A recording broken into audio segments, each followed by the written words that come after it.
Olá pessoal, bom dia, tudo bem? Eu sou Gustavo Lima, facilitador em constelações familiares. Estamos começando mais um programa Um Caminho para Si Mesmo. Nessa segunda-feira, primeiro programa de dezembro, né, na live aqui ao vivo, a gente vai falar um pouco sobre relacionamentos, constelação familiar e relacionamentos, ou como a constelação familiar vê e trata os relacionamentos. Esse bate-papo hoje que a gente vai ter, eu vou pegar como base, né, para a gente ter um debate, um livro do Bert Hellinger muito bacana que eu indico para todos vocês, que fala sobre relacionamentos, que é esse livro aqui, ó, Para que o Amor Dê Certo. Tá? É um livro até que não é muito grande, né? E ele é focado em relacionamentos. É uma seleção de transcrições de seminários ou grupos de constelação familiar que o Hellinger organizou e coordenou com casais. Então tem muita coisa bacana para a gente trabalhar, muita coisa que a gente pode ver nos nossos relacionamentos aqui. Né? Ele é como se fosse um guia, né? Um guia para a gente ter relacionamentos mais saudáveis. Daqui a pouco pode ser que vocês vejam a minha gata aqui, a Mil, que ela está aqui por perto. Né? Coisas ao vivo de quem tem gato. Então eu vou pegar alguns tópicos desse livro aqui, que ele é muito bom, para que a gente trabalhe e a gente tenha um debate aqui em relação a relacionamentos de casal, né, relacionamentos amorosos, certo? Para que a gente possa ter então até, quem sabe, algumas dicas para que em 2020 nossos relacionamentos sejam mais equilibrados, a gente consiga fazer essa virada de ano que está chegando, né? A gente falta um mês para que termine o ano, 2019 termine, a gente vá para 2020. Então, quem sabe a gente consegue aqui algumas dicas para que nós tenhamos relacionamentos mais equilibrados no nosso novo ano aí que está chegando, que é 2020, certo? Antes de a gente começar, eu só gostaria de lembrar que nós temos essa semana grupo de constelação familiar aqui em Nova Tramandaí, no espaço Lua Cheia. Vai ser às 19 horas, na quinta-feira, dia 5 de dezembro. Então, quem estiver pelo litoral, estiver interessado em participar ou constelar, a gente ainda tem vaga, tá? Márcia, bom dia, Márcia, tudo bem? Obrigado por comparecer. Então, eu gostaria de começar aqui fazendo uma citação desse livro, do Hellinger, né, que é Um Caminho para que o Amor Dê Certo, na verdade, que vai ser, digamos, o nosso norte hoje de debate, né, de discussão. Deixa eu pegar aqui. A primeira frase do livro, né, que é uma frase que eu acho muito bacana, né, que o Hellinger diz: o perfeito não nos atrai. Descansa em si mesmo, bem longe da vida normal. Só se pode amar o imperfeito. Somente do imperfeito resulta um impulso de crescimento, não do perfeito. Isso me lembra uma outra frase do Hellinger, que ele fala: o perfeito é aquilo que está na morte, o imperfeito está em vida. Então, muitas vezes, quando a gente busca perfeição nas coisas que a gente faz, ou no relacionamento, né? Quando a gente busca perfeição no nosso parceiro, a gente não está buscando algo tangível, algo que a gente possa é, lidar, né? Algo que a gente possa se relacionar, porque o perfeito só está na morte. Né? Quando a gente está em vida, a gente está evoluindo, em perfeita evolução, nós somos imperfeitos. Né? E então, geralmente, quando eu olho para uma pessoa e busco alguém perfeito naquela pessoa, não estou olhando para aquela pessoa, estou olhando para uma idealização minha, que nunca vai acontecer. Então, a gente não vai achar ninguém perfeito nos nossos relacionamentos. Todos nós somos imperfeitos. E o bacana é que nós nos atraímos uns aos outros em razão exatamente da nossa imperfeição.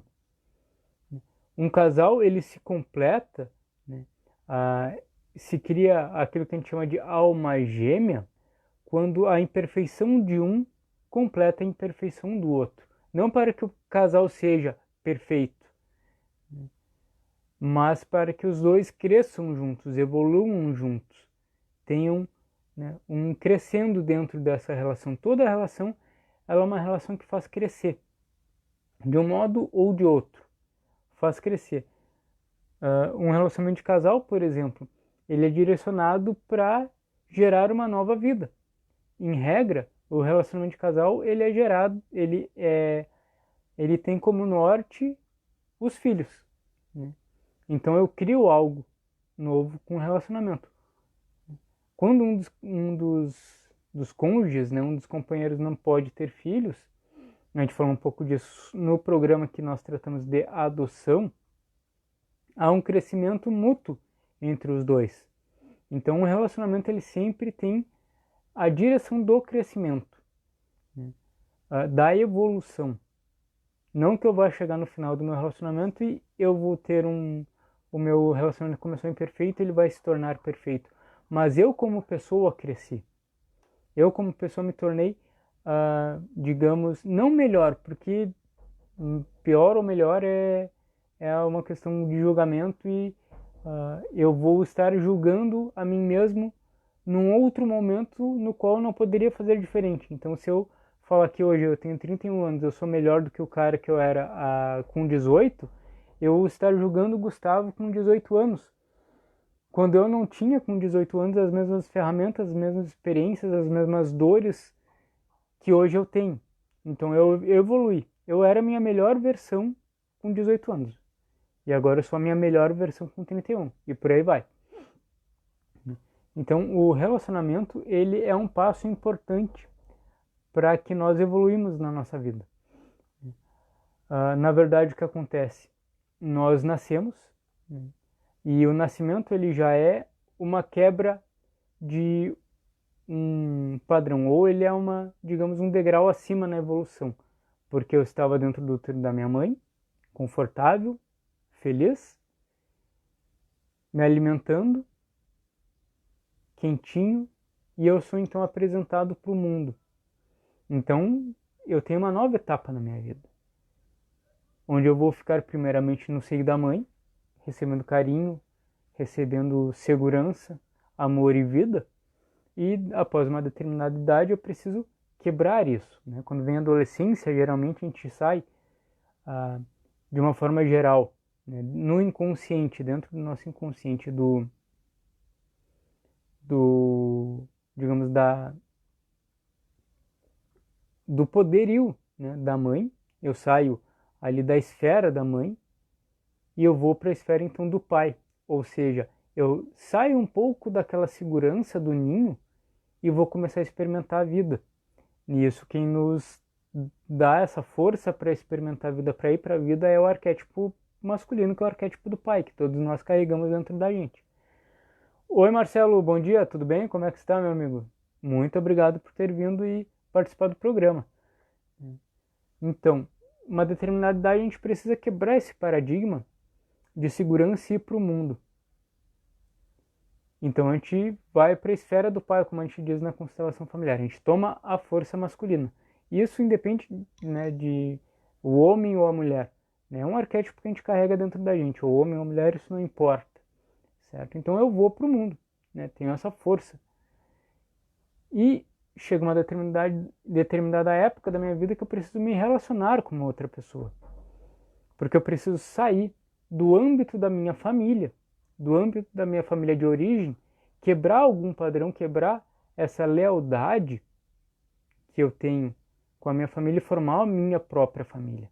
Então eu me junto com uma outra pessoa, que geralmente está nessa mesma fase do que eu, nessa mesma etapa da vida do que eu, digamos assim. E aí, o relacionamento de casal é um novo desafio. O relacionamento de casal é quando eu tenho que abandonar alguns padrões, abandonar alguns princípios da minha família de origem, e o meu companheiro ou companheira também abandonar alguns padrões da família de origem dele ou dela, para que nós formamos a nossa família. Então é um passo a mais. E quando eu estou dentro desse relacionamento, né, seja um casamento formal, seja um casamento de união estável, um namoro, um morar junto, eu preciso então, geralmente eu tenho a ânsia de mais um passo, que é ser pai ou ser mãe. E com isso eu tenho uma nova fase da minha vida. Então a vida é um caminhar para frente, né? Como eu gosto de dizer sempre nas palestras, nos grupos, a vida é um rio. E o rio só vai numa direção. E para que o meu relacionamento, como uma fase de desenvolvimento da minha vida dê certo, eu preciso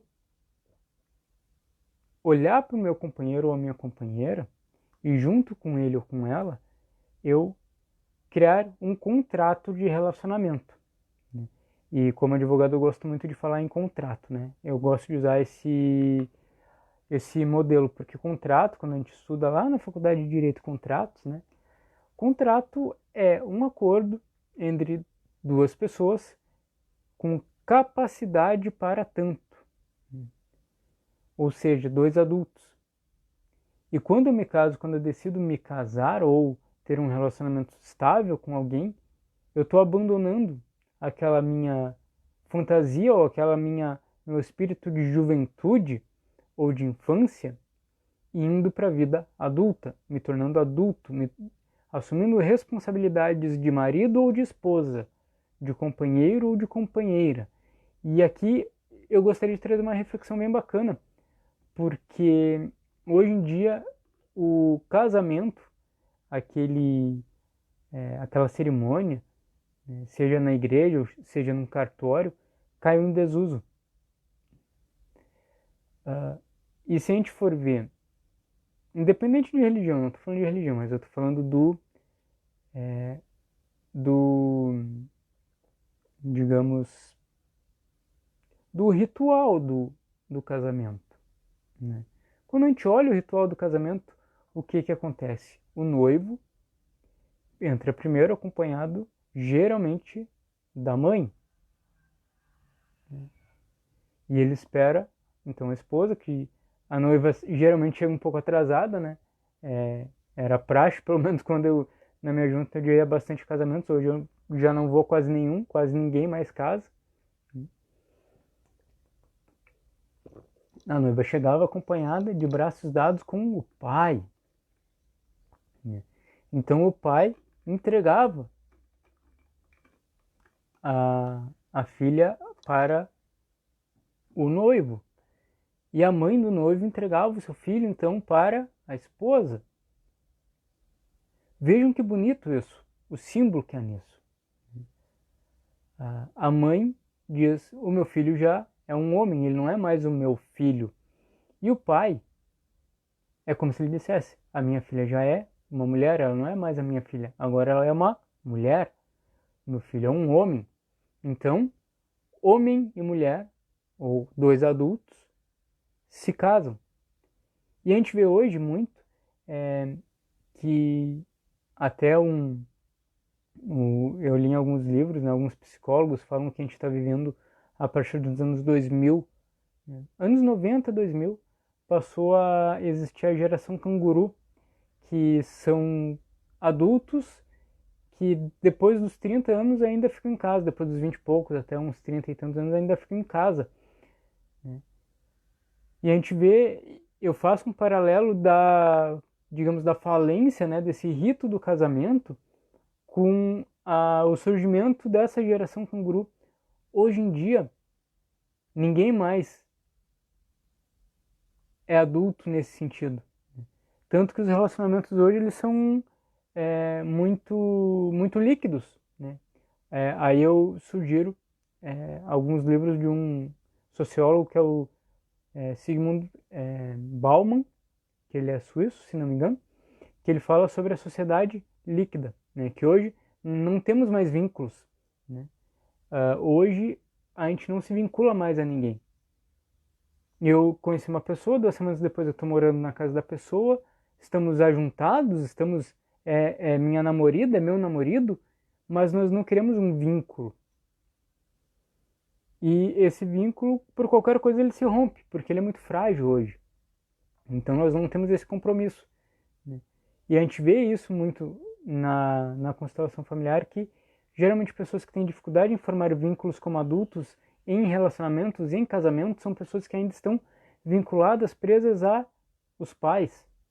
Né? O homem ainda tem alguma questão a ser resolvida com a mãe, busca ainda a mãe, e a mulher ainda busca um pai.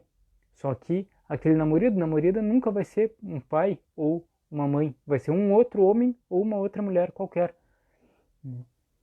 Então, os relacionamentos hoje eles estão um pouco mais frágeis, porque de alguma forma ou de outra, por algum fenômeno que eu não sei qual é, de algum tempo para trás, as pessoas estão se negando a serem adultos, né? E a gente consegue na constelação familiar fazer com esse vínculo interno do homem com a mãe ou da mulher com o pai seja reconectado, para que eu esteja então livre, para que eu como adulto me reconecte a outras pessoas, a uma outra mulher, a um outro homem como adulto, e que eu possa então ter um relacionamento saudável e um vínculo duradouro com aquela pessoa. Não que eu seja obrigado a ter um vínculo duradouro com alguém, né?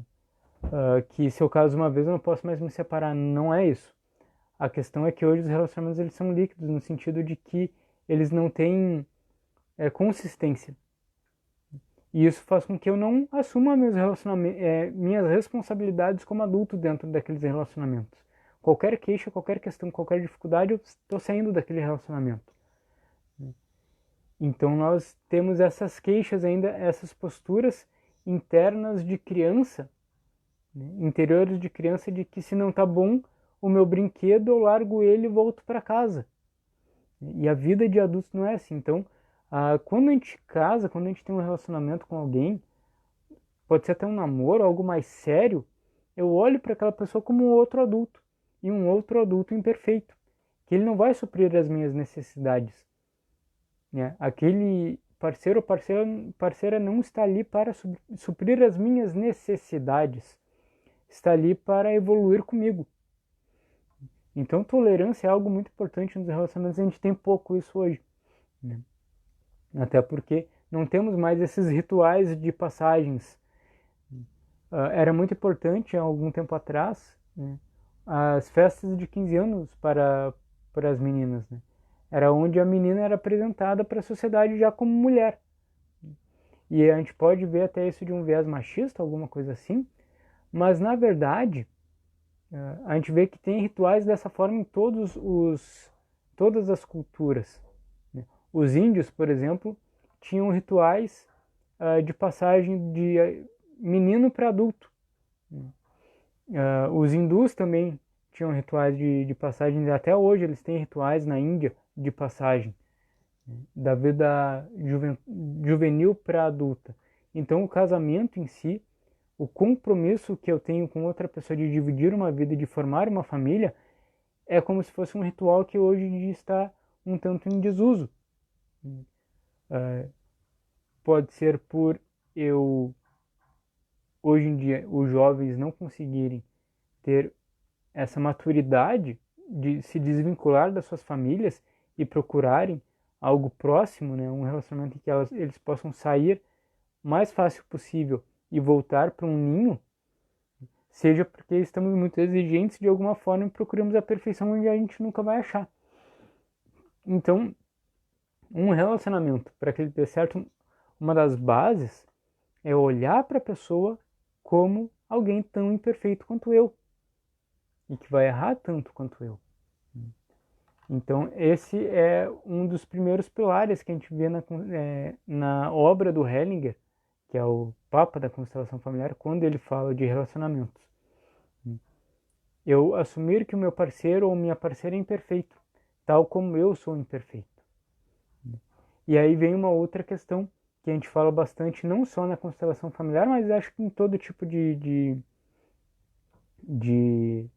filosofia terapêutica, digamos assim, que é o amor incondicional. O que é o tal do amor incondicional? O amor sem condições. Se ele é um amor sem condições, eu simplesmente amo e não exijo nada, a não ser que aquela pessoa seja como ela é. Então, quando eu amo incondicionalmente qualquer pessoa, seja nos relacionamentos de casal, ou seja nos relacionamentos familiares, eu aceito aquela pessoa como ela é. Isso é algo muito importante nas relações. Eu aceitar o meu parceiro ou a minha parceira como ela é. Eu ter esse amor incondicional. Porque muitas vezes a gente vê casais e dentro do trabalho da constelação familiar, muitas pessoas, até eu atendi uma cliente essa semana que passou que ela me disse isso, né? Meu relacionamento não está indo bem, Gustavo. Por quê? Poxa, eu tô casada há 25 anos e eu já cansei de tentar melhorar o meu marido. Eu sempre dou muito para ele, eu faço o meu melhor, eu dou várias oportunidades para ele mudar, para ele ser uma pessoa melhor e ele não muda. Então, eu já desisti de tentar mudar ele. Eu acho que isso não vai dar mais certo. Óbvio que não vai dar mais certo. Porque no momento que eu tento mudar o meu parceiro ou a minha parceira, eu não amo ele do jeito que ele é. Eu tô colocando uma projeção minha nessa pessoa. Eu tô querendo que ele seja perfeito. Geralmente a gente vê que a dinâmica por trás disso é: eu queria que você fosse como meu pai ou como a minha mãe. Mas pai e mãe só tem um, né? Então a gente não vai conseguir mudar ninguém. E se eu fico num relacionamento 25 anos, por exemplo, como essa cliente ficou, tentando mudar uma pessoa, esse relacionamento por óbvio não vai dar certo. E isso tem dois vieses, né? Primeiro, quando eu tento mudar uma pessoa, eu acho que eu sou superior a ela. Eu acho que eu sei o que é certo e o que é errado para essa pessoa. Então eu assumo uma posição arrogante dentro desse relacionamento. E o equilíbrio entre dar e receber, que é uma das ordens do amor, uma das leis sistêmicas que a gente precisa observar para que um relacionamento dê certo, não vai ser nunca assim. Vai ser sempre assim. Eu acho que eu sou superior, então eu faço muito para mudar o outro, porque eu sou superior, eu sou melhor, ele precisa ser mudado ou ajudado. Então o relacionamento vai ser assim o tempo inteiro. Enquanto aquele companheiro que é o objeto de mudança, ele vai se sentir inferior. Eu nunca sou bom o suficiente. Eu nunca sou adequado o suficiente. Por óbvio. Ele não é visto como ele realmente é. Então, entrando já em um outro quesito, né, pegando o gancho, para que um relacionamento dê certo, é preciso de equilíbrio entre dar e o receber. O equilíbrio entre dar e receber, e eu falo isso em quase toda palestra que eu faço, e as conversas, os bate-papos antes dos atendimentos, dos grupos ou dos atendimentos individuais, o equilíbrio entre dar e receber, que é uma das 3 ordens do amor, ele é também fundamental dentro de um relacionamento. Por quê? Porque um casal, um casamento ou um namoro é um relacionamento entre iguais. E eu preciso então dar algo, me doar dentro desse relacionamento. Então eu dou, por exemplo, para minha esposa algo: carinho, amor, atenção, compreensão, faço almoço, levo ela para o trabalho, não sei, qualquer coisa, né? Eu dou, eu me dedico, né? Eu faço um esforço ativo para que dê certo. Então eu assumi uma posição superior porque eu dei algo. E ela se sente em dívida porque recebeu algo com amor. E ela recebe, toma isso com amor e fica grata. E por isso ela quer compensar. E ela me dá algo em troca. Amor. Ou ela faz um prato para mim, ou ela me traz um presente, ou ela faz um bolo, ou ela se dedica também para que a relação dê certo. Ela dá um pouco mais do que ela recebeu. Na verdade, as dúvidas eu dou sempre um pouco mais. E eu me sinto em dívida, tomo, agradeço, tenho gratidão por isso que eu recebi e dou um pouco mais.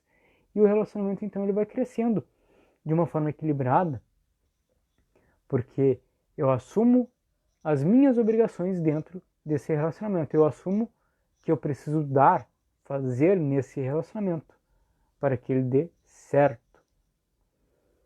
E o equilíbrio entre dar e receber, ele só dá certo quando os dois estão dispostos a dar somente aquilo que podem receber. Aí que está um pulo do gato que a constelação traz para que os relacionamentos deem certo. Oi mãe, bom dia, tudo bem? Obrigado por ter vindo. Audiência qualificada, né? Quando a mãe vê a gente na live é bacana. Obrigado, mãe. Então, como eu vinha dizendo, o pulo do gato dentro do relacionamento para que ele dê certo. Oi, Tati, tudo bem? Tatiana, colega, muito obrigado por ter vindo, por assistir a gente. Se vocês tiverem alguma dúvida, podem colocar nos comentários ou alguma sugestão, né? Qualquer coisa é só colocar nos comentários que a gente vai conversando, tá? É um bate-papo. Eu prefiro assim do que até um monólogo, do que eu ficar só conversando, falando. Então, uma coisa importante nos relacionamentos é quando eu observo e vejo que o outro pode me dar até um certo ponto e eu não transpasso esse ponto. Eu só dou aquilo que o outro está disposto a me dar. E às vezes é difícil isso, porque ou por amor eu quero dar muito para aquela pessoa, ou porque eu tenho uma dinâmica atrás de mim que eu acho que eu preciso dar e prover sempre uma outra pessoa, seja porque eu acho que preciso de aprovação, seja porque eu vi no relacionamento dos meus pais, por exemplo, que a minha mãe dava demais para meu pai, ou o meu pai dava muito para minha mãe, então eles tinham esse equilíbrio. Eu acho que eu preciso levar esse desequilíbrio para o meu relacionamento. Enfim, não importa. Eu preciso ter essa responsabilidade dentro de mim de observar, o outro só pode dar até esse ponto para mim, então eu só vou chegar até esse ponto. Porque isso é amor incondicional também, né? Quando eu respeito isso e digo pro outro, na minha alma, na minha postura interna, eu só vou dar para você aquilo que você pode me dar e tá tudo bem, você não precisa me dar mais do que isso, a gente tem uma relação especial. Por exemplo, num casal em que um dos companheiros não pode ter filhos por qualquer razão que seja. Quando o companheiro que pode ter filhos, ele aceita isso e diz pro outro, tudo bem, eu aceito que você não pode me dar filhos, eu fico feliz assim, vamos viver felizes assim, eu aceito que ele só pode me dar até um ponto. E eu fico feliz com isso. Isso é amor incondicional. Eu amo o outro do jeito que ele é. Agora, quando eu não aceito isso do outro e digo, você tem que me dar um filho, então nós temos que ter um filho. Se você não pode me dar um filho, nós vamos adotar uma criança ou fazer qualquer procedimento nesse sentido, eu não estou aceitando a outra pessoa do jeito que ela é. Então, aí eu volto de novo, né? Tem um vídeo que a gente fez, um programa que a gente fez sobre adoção, que a gente tratou disso. Eu coloco uma outra pessoa que vem de um outro sistema, adoto uma criança e coloco dentro do nosso sistema, do nosso relacionamento, para suprir algo que é meu, algo que eu não aceito no outro. Então o meu sistema vai ficar todo desequilibrado. Aquela criança, ela não vai ser vista, ela não vai ser olhada, porque na verdade eu não estou olhando para ela, estou olhando para uma necessidade minha, para uma falha, uma falta no meu companheiro, na minha companheira. Então essa família vai ficar desequilibrada. Então um dos pulos do gato é eu apenas dar aquilo que eu posso receber de volta. E eu me segurar nessa minha vontade de dar, porque às vezes a gente quer muito dar, a gente quer muito dar. Às vezes nós vemos de famílias, de sistemas onde há esse padrão de eu tenho que me sacrificar pelo outro, eu tenho que dar mais do que eu posso receber. E isso é ruim. A gente vai ficando numa posição de superioridade e o relacionamento não vai dar certo, porque ele vai ficar desequilibrado ele vai romper, ele vai quebrar. Um outro pulo do gato, digamos, nesse equilíbrio entre o dar e receber, é que ele funciona, o equilíbrio entre dar e receber, ele funciona para o bom, né? Eu dou amor, recebo amor, eu dou amor, recebo amor, quanto para o negativo. Então, eu e a minha esposa, digamos, estamos pareados no nosso relacionamento. E eu ofendo ela. Ou seja, eu desço um degrau. E o que acontece? Nós estamos desequilibrados. Se a minha esposa me perdoa por aquilo que eu faço, nós temos duas dinâmicas aí. Primeiro, ela se coloca numa posição de superioridade sobre mim. De arrogância dentro do relacionamento. Eu falo, é arrogância mesmo. E a gente tem esse espírito enraizado na nossa cultura de que eu preciso perdoar tudo e todo mundo. Mas eu costumo brincar, né? Principalmente para os meus clientes que são católicos, quando eu falo isso para eles, dentro do atendimento da constelação, eles me olham com um olho desse tamanho. Como é que eu não vou perdoar? Jesus veio na Terra para perdoar nossos pecados, né? Para se sacrificar para que nós tivéssemos nossos pecados perdoados, então também tem que perdoar. Aí eu falo para a pessoa, né? Bom, você reza antes de dormir? Geralmente as pessoas, mesmo que não rezem, dizem que sim, né? Ah, eu rezo. Você pede perdão por seus pecados? peço perdão por meus pecados que eu cometi naquele dia. Para quem você pede perdão? Para Deus. Então, quando você perdoa, você está se colocando na posição de Deus. E nenhum de nós é Deus. Nenhum de nós é um Buda, é um Cristo, né? É um Gandhi. Nós somos meros mortais. Nós estamos encarnados, estamos dentro da carne ainda. Então, nós somos tão mundanos e mortais quanto qualquer outra pessoa. Então, quando eu perdoo, eu me coloco numa posição de superioridade frente àquela pessoa que eu perdoei.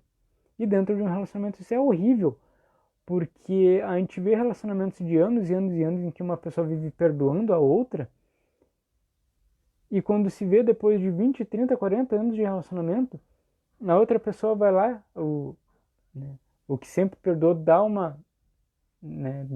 digamos, uma facadinha na outra pessoa, né, dá uma cutucada na outra pessoa e diz: isso é porque eu passei todos esses anos do nosso relacionamento aguentando tal coisa, então agora eu vou me vingar. Agora eu vou te dar uma cutucadinha. Eu uso o exemplo, né, de um casal, por exemplo, digamos que um casal está junto há 40 anos.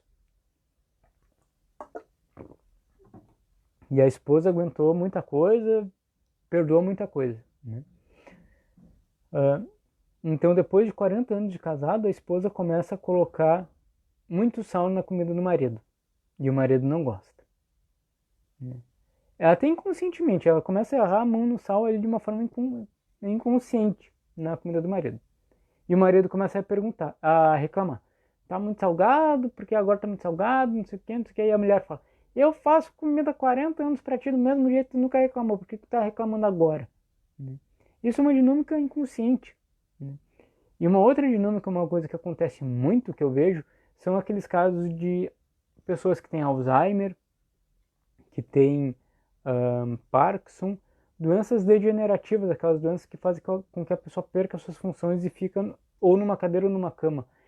Isso é uma dinâmica inconsciente que a pessoa que muito deu dentro de um relacionamento, isso pode ser um relacionamento de casal, ou aquela mãezona, né, aquela pessoa que, ou o paizão, que toma toda a família nos braços e carrega todo mundo, né, mesmo que o filho ou a filha tenha 40 anos, ele ainda continua pagando viagem, carro, gasolina, né, a pessoa inconscientemente ela começa a se deteriorar mentalmente, porque ela precisa restabelecer esse equilíbrio entre dar e receber. Então, a minha compensação é: eu vou ficar agora o resto da minha vida numa cama e vocês vão ter que cuidar de mim tanto quanto eu cuidei de vocês. É algo inconsciente, mas é uma dinâmica que eu vejo muito que acontece. Né? Aquelas pessoas que cuidam muito da família, que se doam demais, uma hora elas vão cobrar a conta. O inconsciente delas vai cobrar a conta, a alma vai cobrar a conta.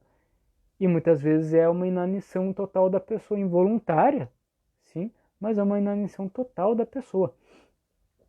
Então, a segunda dinâmica que vem do perdão num relacionamento é que se eu, por exemplo, ofendi a minha esposa e eu peço perdão para ela, é uma dupla ofensa que eu cometi contra ela. Por quê? Ela está machucada com a ofensa que eu pratiquei contra ela. Aí eu tô com um peso enorme na minha consciência, e eu pego esse peso enorme que está na minha consciência e jogo no colo dela e digo: você tem a obrigação moral, cristã, religiosa, o que for, de me perdoar. E agora eu tô aqui, ó, pra ti, ó. Tu me perdoa e eu vou fazer o que eu quiser da minha vida. Então ela carrega a carga da dor e a carga da minha consciência. E ela vai ter que dizer: tá bom, Gustavo, eu te perdoo, tudo bem, não tem problema, porque eu sou boazinha e tá tudo bem. Só que a gente tem uma dinâmica, né? Quem perdoa nunca esquece. Ela vai me dar o perdão da boca para fora, mas dentro dela ela não vai esquecer aquilo. Então aquela mágoa, né, vai ficar comendo ela. E, novamente, a gente vai estar casado 10 anos, 15 anos, 20 anos, e lá depois de muito tempo ela vai me dar aquela estocadinha, aquela facadinha. Poxa, meu, por que é isso? Não estou entendendo, né? Por que tá fazendo isso? E ela vai dizer: não, porque lembra que há tanto tempo atrás lá, tu fez algo que eu não gostei. Agora tu tá levando troco. 10, 15 anos depois. Então, aquele sentimento que ele poderia ser resolvido na hora, criou uma mágoa desse tamanho, né? Que não precisava. Então, o que a gente trata, né? Nessa filosofia da constelação familiar é compensação e responsabilidade, porque lembramos, estamos num relacionamento entre adultos. Quando eu faço uma caca, né, dentro do meu relacionamento e faço aquela cara de criancinha pidona, pedindo perdão dentro do meu relacionamento para minha esposa, por exemplo, é aquele mesmo sentimento da criança que estava jogando bola no pátio, chuta a bola no vaso do vizinho, quebra o vaso do vizinho e vai lá pra mãe e diz: mãe, eu fiz besteira, mãe, ai, mãe, me ajuda agora, me socorre, né? Não tem responsabilidade a criança vai para baixo da saia da mãe. E isso a gente não pode ter num relacionamento entre adultos. Então eu assumo a minha responsabilidade, eu digo: eu sinto muito, eu te machuquei, eu te magoei, e eu vou compensar de alguma forma. E se eu não quiser compensar, se eu for birrão, a minha esposa, por exemplo, nesse exemplo que a gente está dando, ela pode muito bem fazer uma pequena vingança, me dar o troco. Mas é um troco, digamos, um mal menor do que aquele que eu dei para ela, do que aquele que eu cometi contra ela.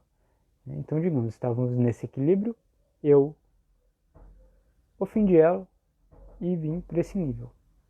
Se ela se acha no direito de fazer algo pior contra mim, ela vai vir nesse nível. E o que vai acontecer? Eu vou me achar no direito de fazer algo pior para ela e vou ficar aqui. E por aí vai, por aí vai, por aí vai, e por aí vai, né? Então o relacionamento vai virar um inferno, porque um vai ficar cutucando o outro. Não é isso que a gente quer. A gente quer equilíbrio. Então, estávamos aqui, eu ofendi, e ela dá um pequeno troco, digamos assim. Assim. Ela ainda fica numa posição superior do que eu. Ela me deu troco, ela fez com que eu experimentasse o sabor, digamos assim, da responsabilidade de adulto. E eu ainda estou em dívida com ela. Como eu estou em dívida com ela, eu quero compensar algo bom. Aí eu levo ela para jantar, por exemplo. E depois ela faz algo bom e por aí vai. Para que a gente não fique assim, ou que a gente não fique assim, a gente tem o equilíbrio entre dar e receber. Que é, eu dou um pouco mais do bem que eu recebo no meu relacionamento, mas em contrapartida eu dou um pouco menos do mal que eu recebo. Então nós somos dois adultos. E isso acontece na vida diária, por exemplo, né? Pegando a minha experiência como advogado, né? Quando a gente tem um contrato, eu faço um contrato para um cliente meu, eu estipulo uma multa por descumprimento contratual ali. Sempre que houver um atraso nas parcelas, por exemplo, vai ter uma multa de 2%. E digamos que o meu cliente ou eu, que tenho esse contrato, eu atraso uma parcela da minha prestação do carro, por exemplo. Eu vou ter que pagar uma multa de 2% e mais uns juros.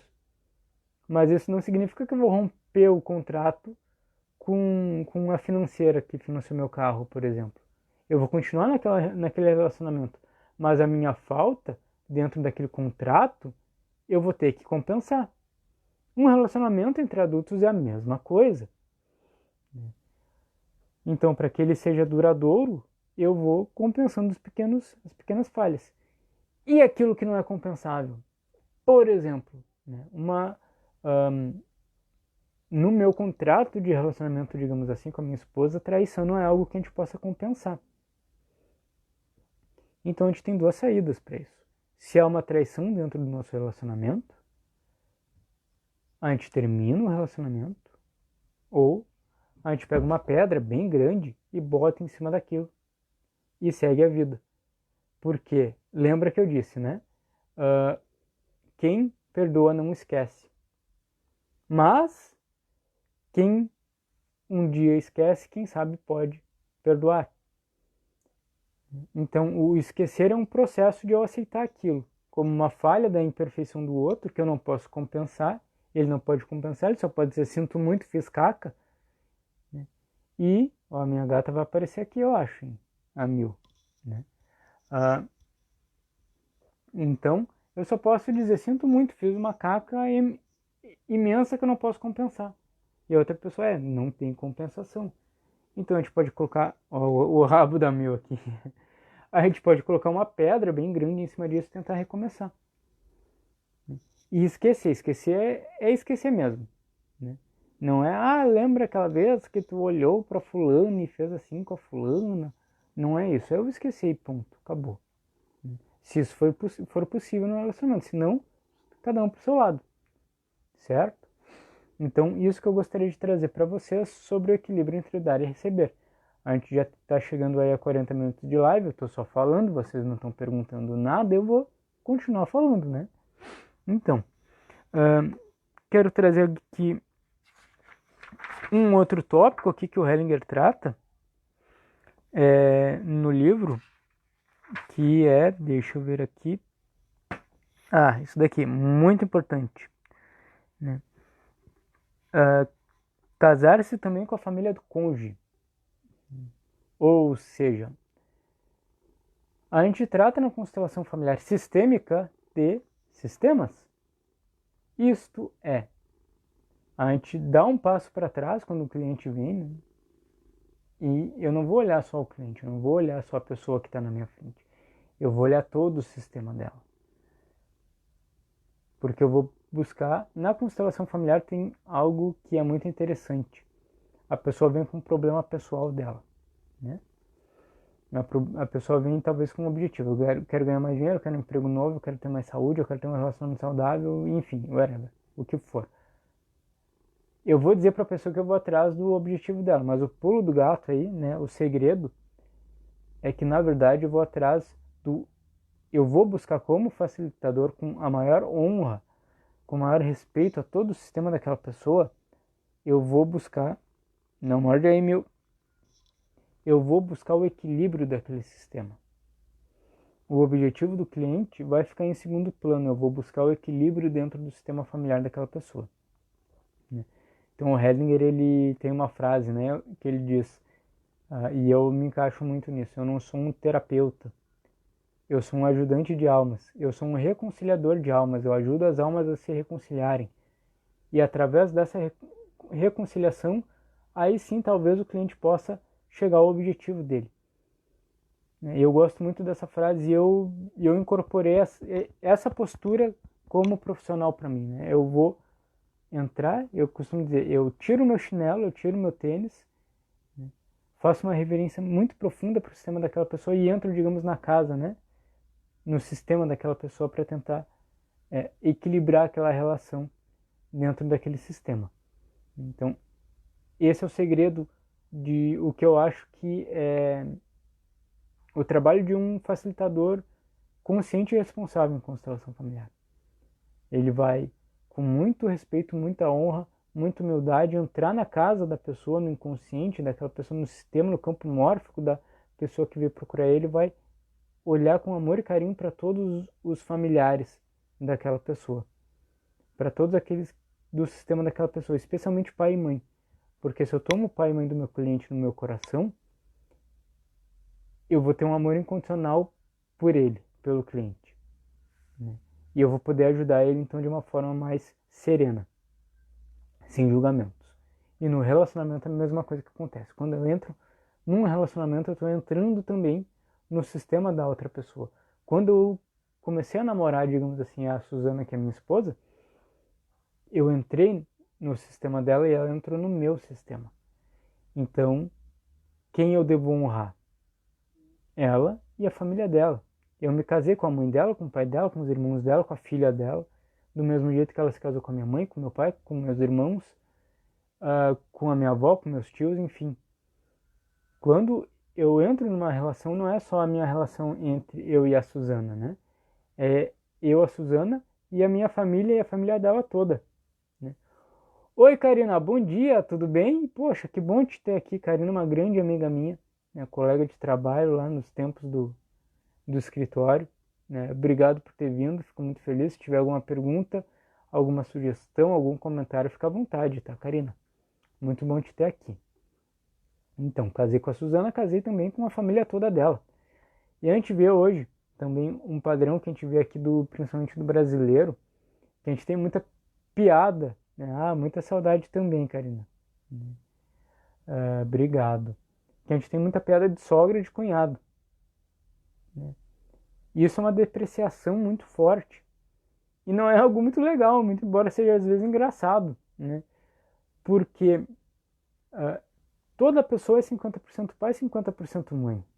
Eu sou 50% tudo o que vem do meu pai, eu sou 50% tudo o que vem da minha mãe. Então até eu tinha algumas, antes de eu me trabalhar com constelação familiar, às vezes as pessoas diziam, poxa, tu tá fazendo isso igual o teu pai. Eu, pá, não é legal, né? E aí depois que eu entendi que eu sou 50%, ele não tem como mudar, quando alguém me fala, né, tu tá fazendo isso igual o teu pai. Eu, que bom, que bom. Sinal que a fruta não cai longe do pé e que eu tô honrando meus 50% que vem do meu pai. Que bom que eu sou igual ao meu pai, ou que bom que eu tô falando isso igual à minha mãe. Porque realmente eu sou 50% um, 50% outro. E a minha esposa, nesse exemplo que eu tô dando do meu relacionamento, ela é 50% a mãe dela e 50% o pai dela. Então, se eu critico, se eu julgo, se eu não aceito os pais dela, eu não aceito ela inteiramente como ela é. E aí eu vou me ferrar no meu relacionamento. Porque, de novo, eu vou colocar uma projeção em cima dela sobre uma pessoa que ela não é. Né? Então eu até brinco, né? Aí a minha sogra gosta muito quando eu brinco disso. Eu digo para ela, olha, a senhora sabe assim, ó, no mínimo 40% do meu relacionamento com a sua filha se deve em relação à senhora. Né? 40% da minha relação com a sua filha é porque é porque eu gosto muito da senhora. Ela acha isso muito mal, ela até me chama de puxar saco. Mas isso é verdade, é uma postura que a gente precisa absorver, né? De respeitar a ancestralidade e o sistema da pessoa com quem a gente está casado. E muitas vezes a gente critica a pessoa, né, com quem a gente está casado, dizendo, tu tá fazendo igual a tua mãe, tu tá fazendo igual ao teu pai, tu tá, né, daqui a pouco tu vai ficar maluco igual a tua mãe, ou daqui a pouco tu vai ficar um chato igual ao teu pai, e a gente está já julgando a pessoa e isso vai impedir com que eu tenha um relacionamento tranquilo. É difícil, a minha sogra é uma chata, minha sogra me incomoda, minha sogra quando eu vou lá, ela faz comida que eu não gosto só para me provocar. É um emaranhamento dela, é uma questão dela. Eu respeito isso.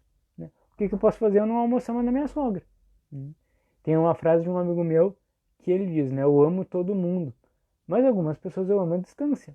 E às vezes é necessário eu não conviver com algumas pessoas, mas dentro da minha postura interna eu dizer, né? Ok, eu aceito você do jeito que você é, mas como o nosso relacionamento não dá muito certo, eu só vou me afastar um pouco. Tudo bem, não tem problema. Né? O importante é sempre a postura interna. Né? Sempre como eu ajo em relação àquela pessoa. Então, quando eu me caso com o sistema da outra pessoa também. Né? E eu vou ter que me acostumar a dormir na mesma cama que toda uma cadeia de ancestrais, né? Da minha esposa e dos ancestrais dela. E isso significa dizer que eu vou ter que reconhecer que ela também está emaranhada do seu modo, do mesmo jeito que eu estou emaranhado com o meu sistema do meu modo. E quando a gente tem essa percepção, o relacionamento fica mais tranquilo, mais suave, né? Menos exigente.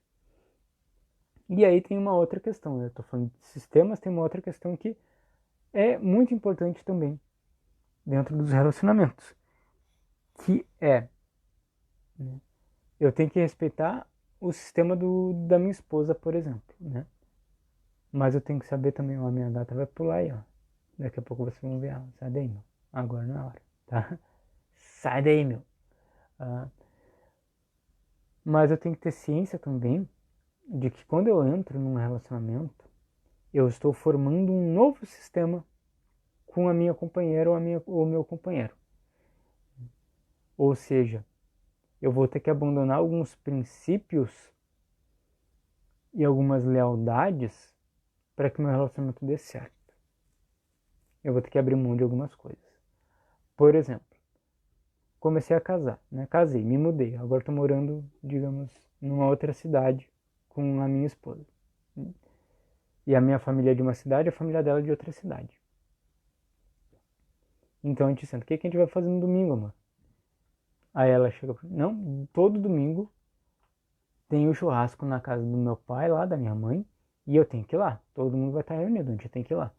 Aí eu falo, não, todo domingo, lá na casa dos meus pais, tem churrasco na casa deles, e a gente vai lá. E aí? A gente vai ficar discutindo, né?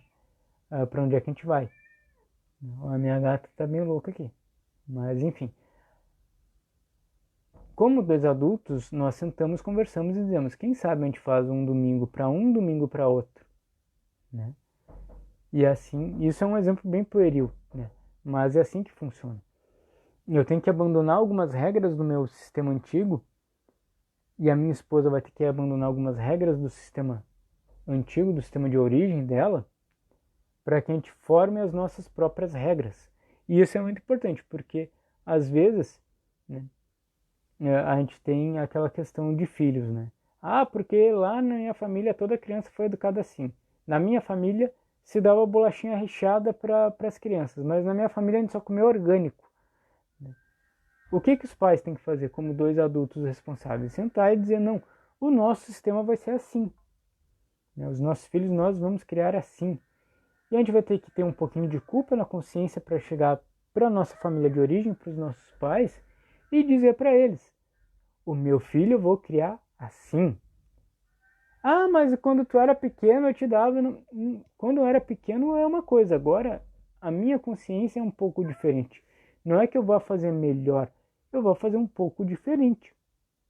Porque eu e a minha esposa combinamos que vamos fazer um pouco diferente. E isso gera o quê? Culpa. Porque quando a gente olha, né, os relacionamentos da perspectiva da lei do pertencimento, né, todos nós temos dentro da nossa criança interior a necessidade de pertencer à nossa família de origem. E quando a gente faz qualquer ato, né, ou a gente segue um padrão de comportamento que me leve a reforçar o meu sentimento de pertencimento à minha família de origem, eu fico com a consciência tranquila. Não é uma questão de bom e mal, certo e errado, mas, por exemplo, se na minha família tem um padrão de, sei lá, todo final de semana participar de uma rinha de galo, digamos assim, não importa se isso é moralmente aceitável ou não. Eu, para seguir essa sensação de pertencimento, eu vou participar de rinha de galo todo domingo com a minha família, ponto. Não é uma questão moral, mas é uma questão de eu quero pertencer, independentemente do que eu vou fazer algo para pertencer. Então, sempre que eu faço algo diferente, independentemente de certo, errado, bom e mal, sempre que eu faço algo diferente do padrão da minha família, eu vou sentir culpa aqui dentro, né? Eu vou sentir que eu estou me desligando um pouco da minha família. Só que o crescimento, o processo de crescimento é exatamente isso. Eu tenho que assumir essa responsabilidade, chegar e dizer para minha família, na minha postura interna, né? Eu vou ter que fazer um pouco diferente de vocês, eu vou ter que me afastar um pouco de vocês, isso vai doer, eu vou sentir culpa, né? Mas é necessário para o meu processo de crescimento. Eu continuo amando, honrando todos vocês, mas eu vou fazer um pouco diferente agora. Então, quando a gente faz esse contrato de casamento, né, digamos assim, quando a gente faz, desenvolve o nosso sistema, o nosso próprio sistema familiar, quando nós somos fonte de sistema familiar, começamos a ser antepassados, quando começamos a ser pai e mãe, nós temos que nos desligar um pouco do nosso sistema de origem. Isso vai dar culpa. E isso vai ter, né, a mãe dizendo, tu não me dá mais bola, tu só quer saber da tua família agora eu não sou mais importante, não, né? Você é importante, mas é importante dentro de mim, né? Ou daqui a pouco eu vou ter que escutar o meu sogro dizendo, não, mas porque você não vem mais aqui, porque você só quer saber de fazer outra coisa e tal, né? Tu tá tirando a minha filha de perto de mim. Não, eu não estou tirando tua filha de perto de mim, sua filha está sendo adulta, simplesmente isso, né? Então a gente tem que ter essa culpa, esse sentimento de culpa. Se vocês estiverem ouvindo alguns miados, é a minha gata que está meio incomodada aqui porque eu não estou dando atenção para ela, né? Então é algo importante, né? Eu assumi a minha condição de adulto e assumir essa pequena culpa que eu vou ter por abandonar algum padrão da minha família de origem, certo? Se tiverem alguma dúvida, alguma questão aí, podem falar. né? Enquanto isso, um último tópico que eu queria abordar com vocês aqui, e acho que vai dar bem certinho os tópicos aqui no tempo de live, é que a paternidade, ela precede o casamento, ou seja, o casamento ele tem precedência à paternidade, né? Tem muitos casais que, principalmente casais mais antigos, que depois de nascer o primeiro filho, segundo filho, terceiro filho, enfim, começam a se chamar não por nome, ou por amor, ou por esposa, esposo, ou sei lá o que. Pai e mãe. Eu chamo a minha esposa de mãe e ela me chama de pai, né? Por exemplo. Eu acabei de perder a minha identidade como marido. Eu não sou mais marido, eu sou apenas pai. E eu abandono então o meu casamento para viver exclusivamente na minha paternidade. Isso é negativo, extremamente negativo, porque eu me anulo como homem dentro do meu relacionamento com a minha esposa. E por mais controverso que isso seja, o casamento ele vem antes, né, da paternidade. Ou seja, hierarquicamente, o meu relacionamento com a minha esposa ele é mais importante do que o relacionamento com os meus filhos. E o meu relacionamento, né, e o relacionamento da mulher com o marido é mais importante do que o relacionamento com os filhos. Então a gente vê, principalmente no Facebook, né, muitas postagens. Meu filho é tudo para mim, né? Eu abandonei tudo para ser mãe. Né? Principalmente mulheres, né, têm esse sentimento. E isso é negativo dentro do relacionamento. Porque eu simplesmente esqueço, né, o meu companheiro ou a minha companheira e eu foco simplesmente nos meus filhos. E eu deixo de ser homem ou mulher, marido, esposa. Para ser... Ah, obrigado, Márcia. Obrigadão. Valeu. Né, um grande beijo. Eu deixo de ser marido e mulher. Deixo de ser homem, né? Deixo de ser esposa, enfim. E eu passo só pai ou só mãe. E isso é totalmente negativo para o casamento. Né? Eu me anulo como companheiro. Né? E isso faz muitas vezes que eu anule até a minha sexualidade dentro do casamento. E é importante, né? O próprio Hellinger, o cara morreu com 93 anos. Quando ele tinha 90, não, quando ele tinha uns 80 e poucos, ele estava dando uma palestra sobre isso, né? E ele disse, só é permitido ao casal abdicar da sua vida sexual depois dos 90. Antes dos 90 tem que ter atividade, né? Então quando eu olho para minha esposa e chamo ela de mãe, e ela olha para mim e me chama de pai, acabou, né? Acabou a vida sexual. Eu preciso disso, eu preciso dessa convivência, né? Porque isso é um dos ápices do relacionamento. Então, a paternidade ou a maternidade, ela sempre vem depois do meu relacionamento de casal. Isso significa o quê? Que eu não posso deixar meus filhos também se meterem um bedelho no meu casamento. E eu não posso me apoiar nos meus filhos, né, dentro do meu relacionamento. Muitas vezes o comportamento que a gente vê dentro do casal, né, quando o casal briga, né, vem um dos tu viu, meu filho, o que que a tua mãe fez pra mim, o que que ela falou pra mim, olha só. Ou ao contrário, tu viu, meu filho, o que que teu pai fez pra mim, o que que ele falou pra mim, olha só. Isso é péssimo. Porque eu estou me apoiando em alguém que é menor do que eu. O filho sempre é menor do que eu. Ele nunca vai poder me apoiar. Então, muitas vezes, a gente tem até, né, quando as crianças estão indo para a adolescência, né, ficando adolescentes, indo para a vida adulta, né, a gente está geralmente naqueles almoços de domingo, né, e a gente pergunta pro sobrinho, e aí, sobrinho de 13, 14 anos, né, e aí, as namoradas, como é que estão?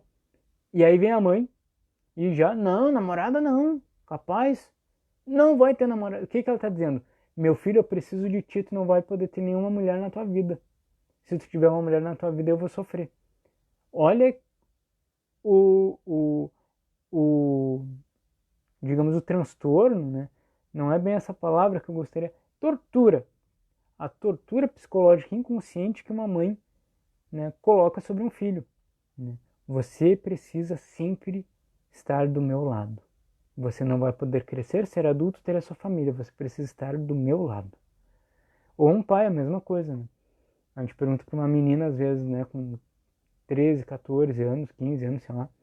Ah, os namorados, como é que tá? Tá namorando? Aí o pai, não, namorando meu chinelo. Nunca vai namorar. O que que eu tô dizendo? Que a minha filha nunca vai poder ter um relacionamento porque senão o pai vai ficar magoado. Então a gente está se apoiando, na verdade, e não está deixando o nosso filho ou filha se desenvolver.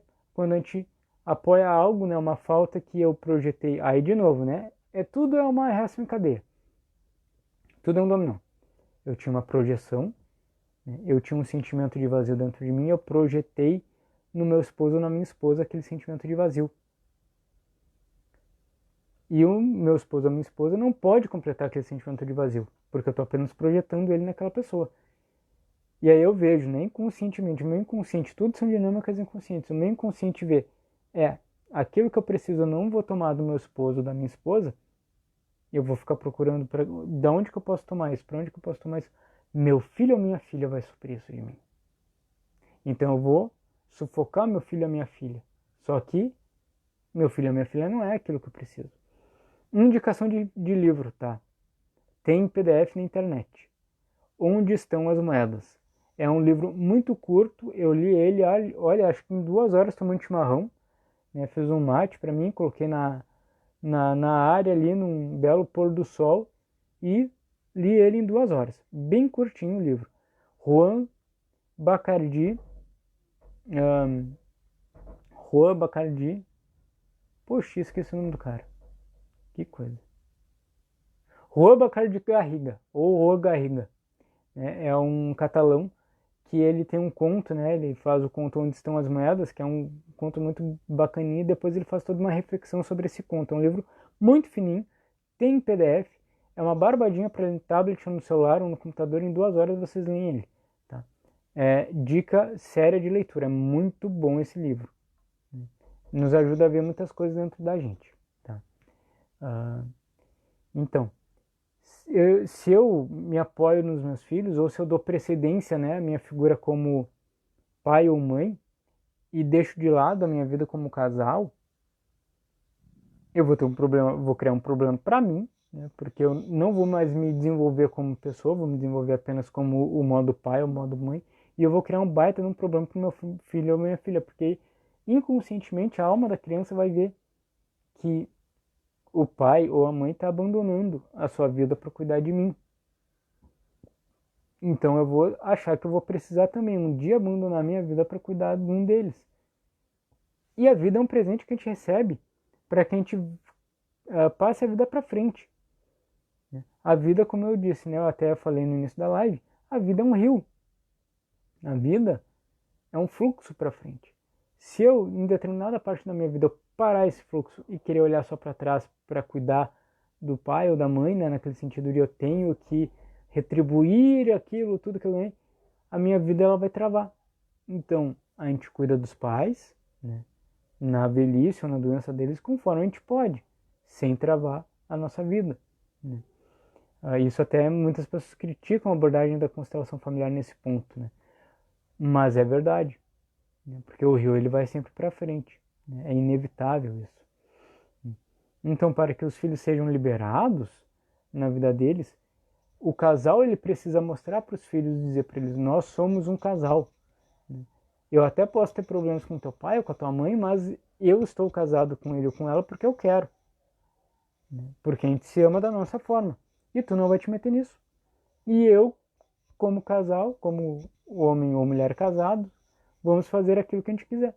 E isso significa, muitas vezes, ter que deixar, digamos, a criança sozinha ou alguma coisa assim para fazer algo do casal. Né? Se divertir, sair, alguma coisa assim. Né? Porque senão, de novo, né, a criança vai se sentir sobrecarregada. Vai ver as atenções todas vão apenas para a criança ou para o adolescente. Isso não é bom. Nada bom para o desenvolvimento da criança, também para o casal. Então, o casal tem que se tratar como casal. Né? Tem que ser um casal. Mesmo depois dos filhos, tem que haver uma relação de casal, não só pai e filho. Pai e mãe. Claro, isso a não ser que o casal seja separado. Se o casal é separado, então é pai e mãe.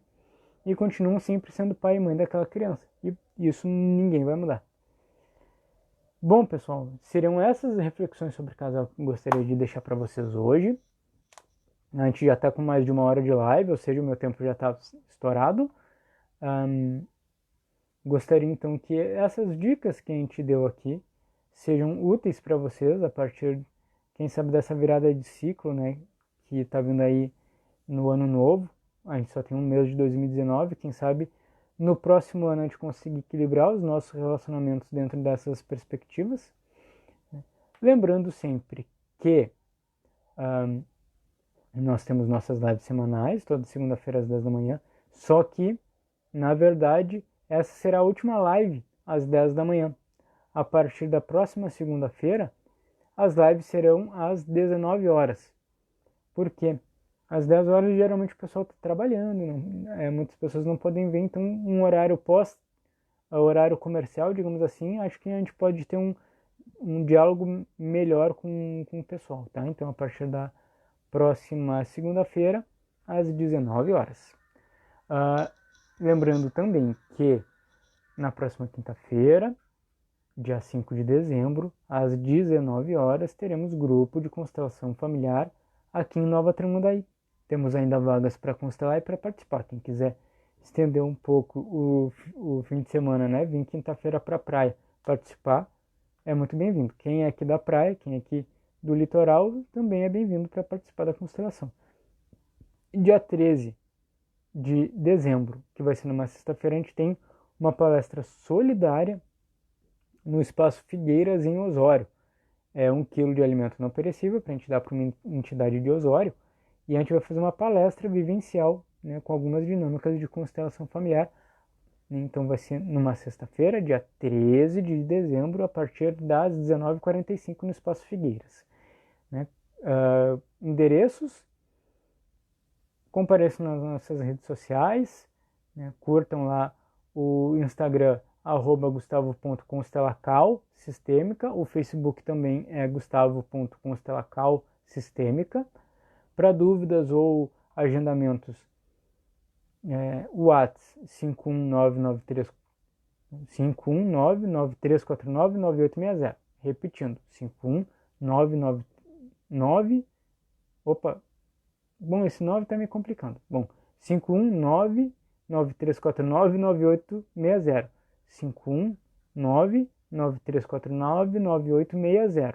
Tá? Para agendamento é por WhatsApp. Ok? E também a gente faz atendimentos individuais aqui no litoral ou em Porto Alegre por hora marcada. Sessão de 2 horas, cada constelação individual.